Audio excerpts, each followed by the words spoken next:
Hello mga ka-travel, this is Paul of Global Pinoy Travel and Tours. Another day, another franchisee tayo ulit. Kaya gusto ko pong i-welcome si Ma'am Erica, no, and kasama yung family niya na pumunta directly sa ating main office in Quezon City to avail our starter package. Pero after 2 days guys, no, nag-upgrade na din si Ma'am to our family package. Kaya congratulations Ma'am, imagine niyo, no, galing pa nung Cavite pero sinadya talaga ni na Ma'am na puntahan yung office natin in Quezon City.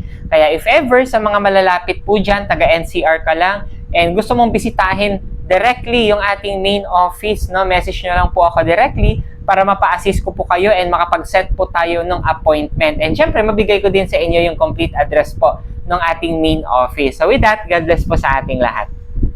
Gusto mo din bang umattend ng ating free webinar para sa travel and tours business? Message mo ako directly dito po sa aking Facebook, Messenger, or sa WhatsApp or sa mga contact numbers ko na ilalagay dito sa screen para mabigyan kita ng invitation link para sa ating free webinar for you to know more about our travel and tours business. With that, God bless po sa ating lahat.